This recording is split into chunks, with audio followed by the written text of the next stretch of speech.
이스라엘 백성들은 이집트를 떠나서 새로운 땅으로 드디어 출발을 합니다. 하나님께서 구름 기둥과 불 기둥으로 그들과 함께 하시겠다고 약속을 하시면서 오늘 이야기가 시작됩니다. 1절 2절에 보니까 여호와께서 모세에게 말씀하여 이르시되 돌이켜 바다와 믹돌 사이에 비하 히롯 앞곳 바알스본 맞은편 바닷가에 장막을 치게 하라. 지금 이스라엘 백성들이 에담이라고 하는 곳에서 함께 진을 치고 있습니다. 정확히 말하면 이집트를 떠난 지 4일째 되는 날, 4일 정도 돼서 하나님께서 에담에 모여있는 이스라엘 백성들에게 이런 명령을 하십니다. 가던 길을 돌이켜서 바닷가 쪽으로 가서 다시 거기서 모여라. 여러분, 돌이켜라는 표현, 이게 앞으로 쭉 직진을 하다가 아니다, 다시 되돌아서, 이런 표현 아닙니까? 자, 백성들이 술렁입니다. 아니, 원래 이스라엘 백성들이 지금 약속의 땅 가나안으로 가려고 했던 계획은 누구나가 원하는 넓은 길, 지중해 길, 5일이면 갈 수 있고 빠른 길, 이런 길을 원했어요. 그런 길을 계획했어요. 근데 하나님께서 뭐라고 말씀하십니까? 좁은 길, 모두가 원하지 않는 광야길, 생각지 않은 더 오래 걸리는 불편한 길, 이런 길로 가라고 처음에 명령하셨어요. 그래서 그것도 불만인데 하나님이 일단 그렇게 가라고 하니까 순종하고 가고 있는데 하나님께 다시 되돌아가라는 거예요. 그래서 몇몇 백성들이 모세에게 항의를 합니다. 아니, 왜 이랬다 저랬다 합니까? 처음부터 이 길로 가자 이렇게 말해야지 왜 이 길로 갔다가 다시 되돌아오고 또 이렇게 가고 자꾸 이럽니까? 라고 항의를 했지만 결국 잘 정리가 되어서 그들은 하나님이 말씀하신 대로 구름 기둥과 불 기둥을 따라서 바닷가에 잘 도착을 합니다. 이제 더 이상 걱정할 일이 없을 것 같습니다. 이집트로부터 완전히 벗어났죠? 구름 기둥과 불 기둥이 그들을 인도하고 있는 상황이죠? 뭐 소소한 작은 해프닝은 있었지만 크게 보면 그들은 별로 걱정할 것 없이 마치 즐거운 여행을 하는 사람들처럼 먼 길을 가지만 불안해할 것도 없고 염려할 것도 없는 그런 행진을 하면 되는 상황이에요. 근데 바로 그때, 아무 걱정거리가 없을 것 같은 그때 그들이 하나님을 더 간절히 붙들어야 되는 사건 하나를 만나게 돼요. 5절에 보니까 바로와 그의 신하들이 마음이 변하여 이르되 우리가 어찌 이스라엘을 우리를 섬김에서 놓아 보내었는가 하고. 자, 얼마 전에 하나님께 항복을 선언했던 이집트 파라오 왕이 이스라엘 백성들을 떠나보내고 며칠 지나서 마음이 변했어요. 이스라엘 백성들을 해방시킨 것을 후회했다는 거예요. 그래서 이집트의 파라오 왕이 곧바로 자신의 군대를 소집하고 엄청난 군인들을 데리고 바닷가에 진을 치고 있는 이스라엘 백성들을 다시 잡기 위해서 출발을 합니다. 아무것도 모르고 이제 자신들은 완전히 해방됐다고 생각하고 여유롭게 바닷가에 진을 치고 있었던 이스라엘 백성들은 잠시 뒤에 요란한 말발굽 소리와 함께 그 무시무시한 이집트의 군인들이 자신들을 잡으러 오는 모습을 보고 그들은 아연실색하고 놀라서 우왕좌왕하기 시작합니다. 전혀 예상 밖의 이집트 군인들의 추격을 받게 된 이스라엘 백성들은 충격에 빠집니다. 10절부터 12절에 보니까 그들이 가지각색으로 반응이 나타나는데 이스라엘 자손이 심히 두려워하여 여호와께 부르짖고 모세에게 이르되 애굽 사람을 섬기는 것이 광야에서 죽는 것보다 낫겠노라. 성경에는 두 가지의 반응이 나와요. 이집트 군인들이 쫓아오는 걸 보고 두려워하는데 그 두려움 속에서 여호와께 부르짖어 기도하는 사람들이 있었는가 하면 차라리 여기서 이렇게 어려움을 당하고 저 군인들에게 죽느니 옛날 노예로 살던 그때가 좀 좋았다. 다시 돌아가자. 그리고 모세를 향하여 원망했어요. 여기서 이 원망이라고 하는 그 단어가 단순히 그냥 불평하는 궁시렁궁시렁 되는 행위가 아닙니다. 여기서 말하는 원망은 소리 지르고 욕을 하고 심지어 모세의 멱살을 잡고 물리적으로 모세에게 행패를 부리는 정도의 수준을 얘기하는 거예요. 왜 멀쩡히 잘 살고 있는 우리를 이 광야로 이끌어내어서 여기서 우리를 죽게 만드느냐? 이럴 바에는 다시 노예로 항복하고 이집트로 돌아가자. 이렇게 말했다는 거예요. 여러분, 그들의 원망이 단순히 모세에게 한 것 같지만 모세를 향하여 있는 말 없는 말 험한 말 불평과 부정적인 언어를 다 쏟아낼 때 그 이야기를 하나님이 다 듣고 계셨다는 거예요.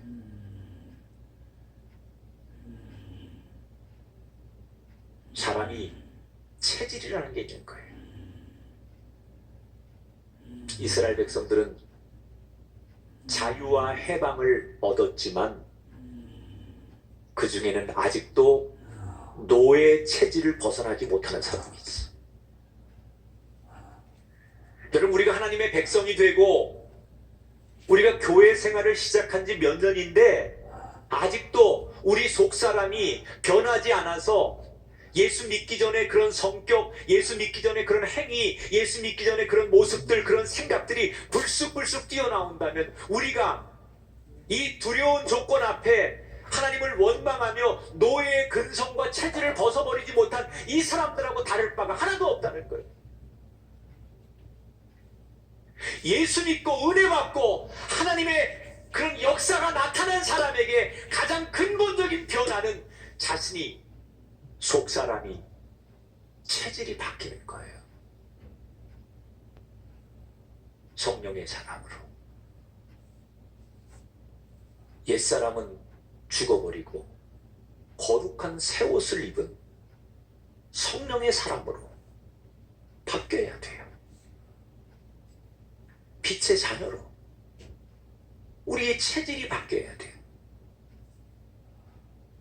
오늘 이 땅에 많은 교회와 성도들이 겉의 모습은 화려해지고 겉은 굉장히 거룩한 옷을 많이 입지만 그 속에 본질적으로 체질적으로 바뀌지 않는 옛사람의 체질, 노예의 체질을 가지고 있다면 우리가 아무리 자유의 땅으로 나오고 좋은 곳으로 나왔을지라도 우리는 하나님이 주는 자유를 누리지 못하는 사람이 된다는 거예요. 백성들이 불안해할 때 모세는 어땠을까요? 여러분, 저는 때때로 교인들께 이런 게 미안해요. 모든 사람들이 다 힘들어하고 걱정해도 목사님은 주의 종이니까 안 그럴 거야. 그렇게 기대하면 전 교인들에게 너무너무 죄송하고 너무너무 부끄러워요. 왜냐하면 목사도 목사긴 한데 그런 일을 만나면 여러분처럼 걱정합니다. 아니, 두려워합니다.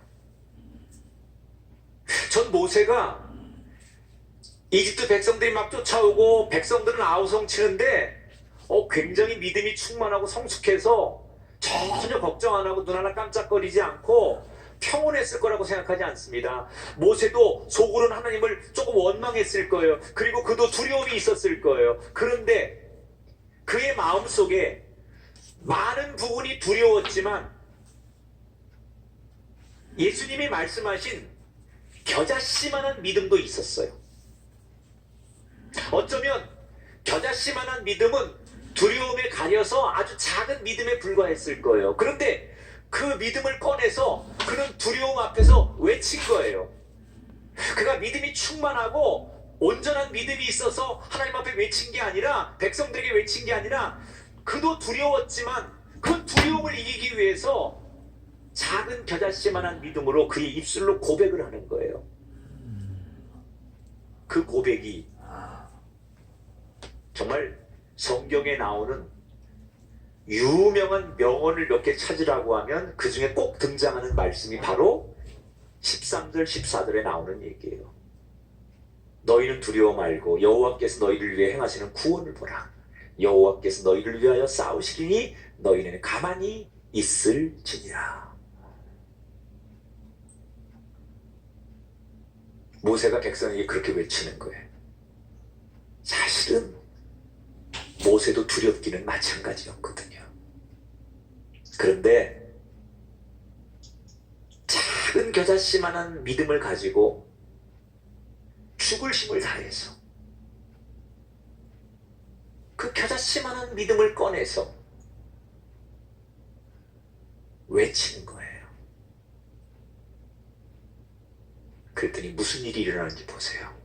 15절 16절에 보니까 여호와께서 모세에게 이르시되 너는 어찌하여 내게 부르짖느냐. 지팡이를 들고 손을 바다 위로 내밀어 그것이 갈라지게 하라.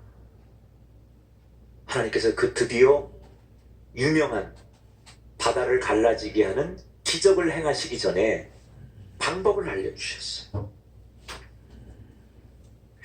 여러분, 여기서 중요한 건 하나님께서 언제 모세에게 해결할 수 있는 방법을 알려주십니까? 그 타이밍이 언제예요? 두려워하고 절망하고 원망할 때가 아니었어요. 걱정할 때가 아니었어요.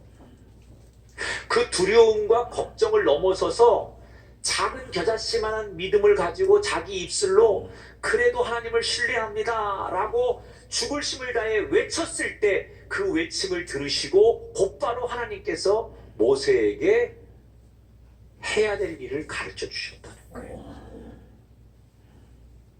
언제 길이 열립니까?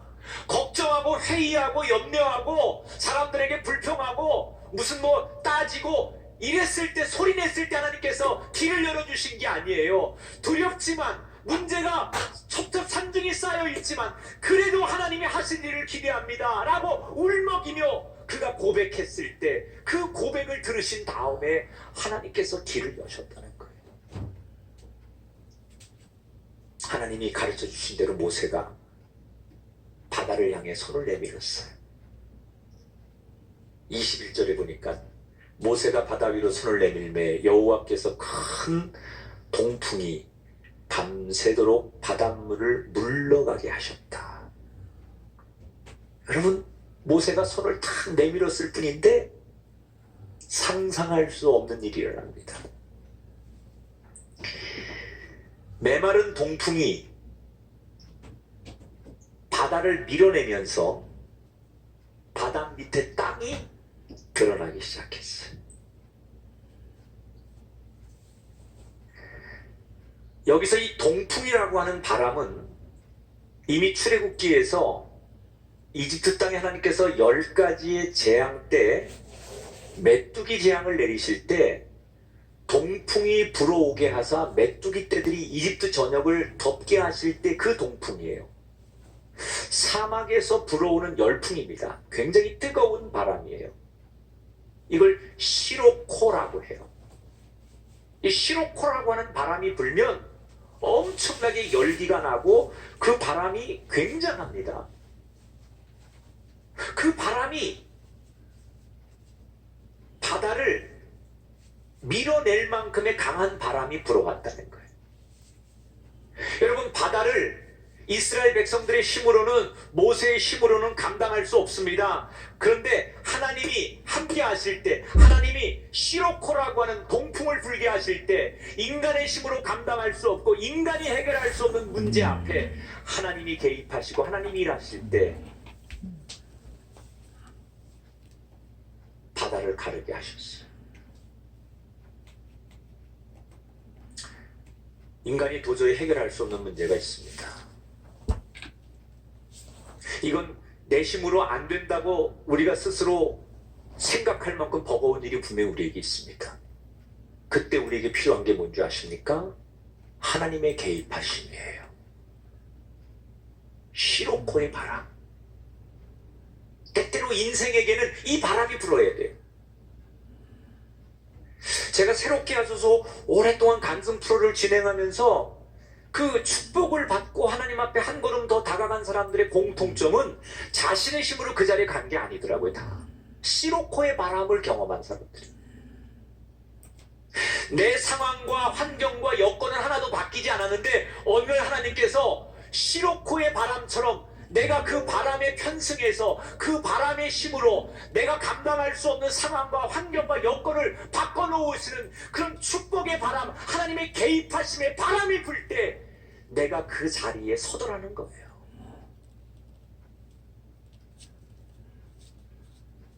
오늘 이 땅에 시로코의 바람이 필요한 사람들에게 그 바람이 여러분의 삶의 한복판에 불어오게 되기를 주 이름으로 축원합니다. 바다가 갈라지자 이스라엘 백성들이 두려움을 뒤로하고 환호성을 지르며 바다에 뛰어듭니다. 그런데 몇 걸음 가지 않아 이스라엘 백성들은 조금씩 불안해지기 시작합니다. 왜냐? 지금 하나님이 바다를 가르셨는데 이게 칼로 무 자르듯이 바다가 한꺼번에 쫙 갈라져가지고 여기서도 저 끝까지 마치 고속도로처럼 길이 쫙 나는 게 아니에요.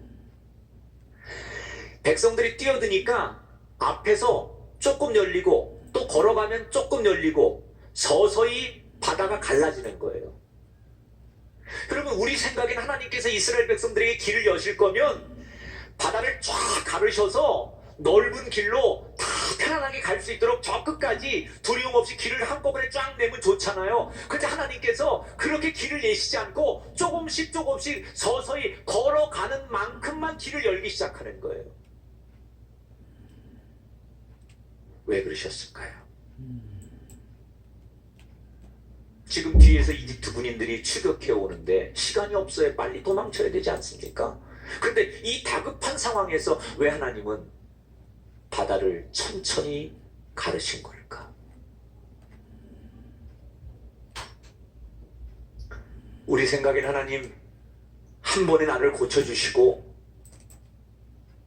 우리 가정, 우리 인생을 한 번에 회복시켜 주시고 그게 진짜 축복이라고 생각하죠. 우리 마치 한 방에 역전되는 인생을 만들어주는 하나님.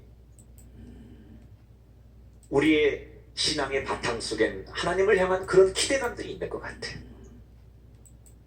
이스라엘 백성들이 한 방에 길이 열리길 원했지만 하나님은 서서히 조금씩 길을 여셨어요. 왜요? 지금 바다가 갈라지자마자 이스라엘 백성들이 그 많은 인원이 바다에 뛰어들면 바닷물이 옆으로 갈라져서 바닥이 드러나긴 했지만 그 바닥은 질퍽한 갯벌과 같은 땅이에요. 여러분, 지금 이스라엘 백성들이 200만이 넘는, 거기에는 노인들, 어린아이, 여자들, 가축들, 또 그 가축들을 싣고 짐을 싣고 가는 마차들, 달구지 이런 게 있었을 거 아니에요. 그러면 그 진흙에 들어가서 많은 사람이 들어가면 질퍽거려서 앞으로 나갈 수가 없습니다.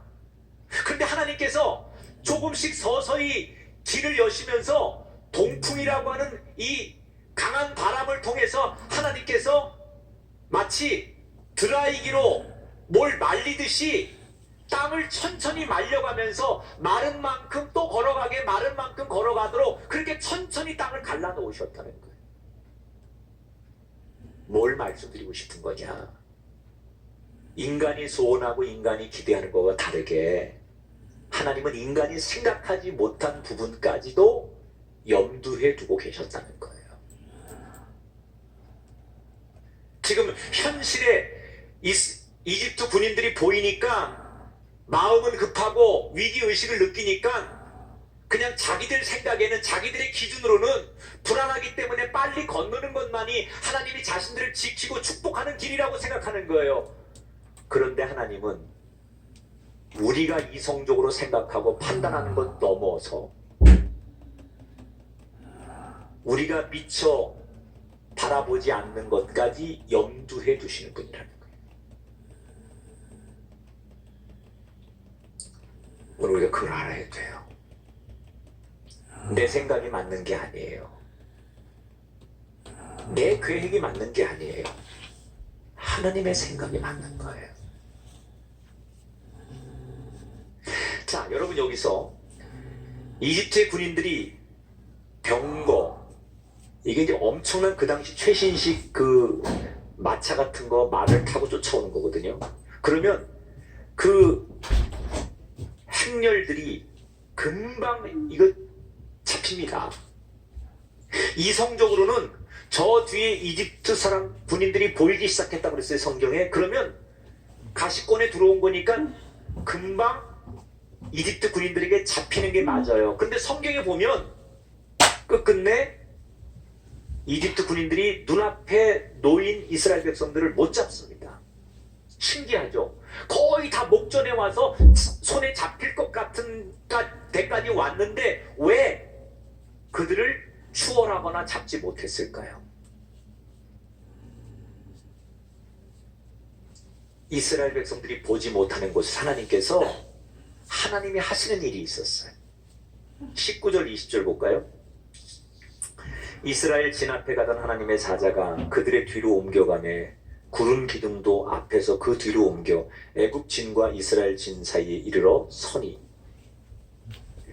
자, 그동안에 이스라엘 진영 위에 머물러 있었던 구름 기둥이 갑자기 이집트 군인들이 쫓아오니까 이 구름 기둥이 이집트 군인들에게로 가는 거예요.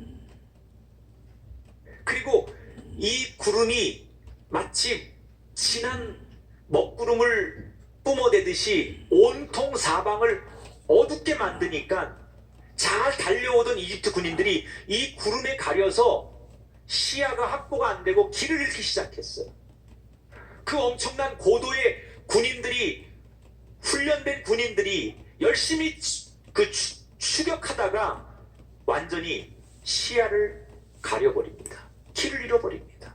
그래서 우왕좌왕하는 사이에 충분한 시간을 벌게 하셔서 하나님께서 이스라엘 백성들이 가시권에서 안전하게 탈출할 수 있도록 이스라엘 백성들이 모르는 사이에 하나님은 일하고 계셨다는 거예요. 전체 수첩에 늘 제가 써놓고 다니는 글귀 하나가 있어요. 일하시는 하나님.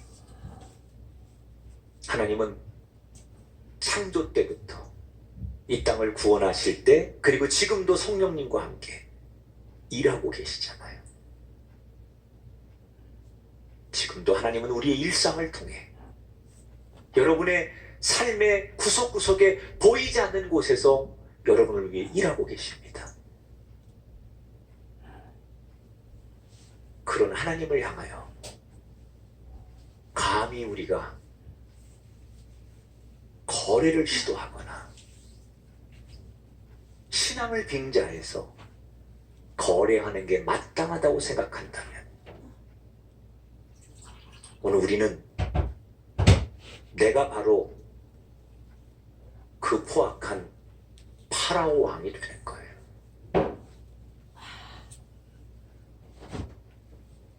모세가 거래할 줄 몰라서 안 한 게 아니에요.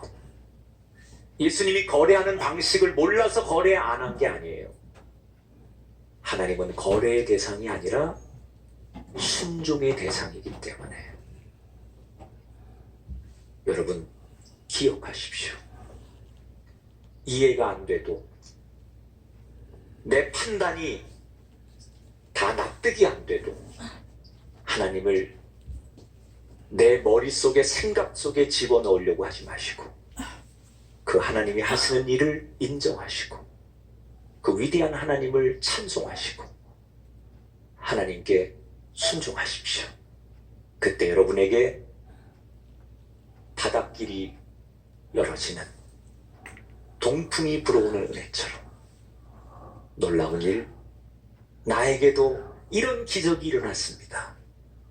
라고 고백하는 엄청난 일이 여러분의 인생과 가정에 펼쳐질 줄 믿으면서 그런 시로코의 기적의 바람의 주인공이 되시기를 주의 이름으로 축원합니다.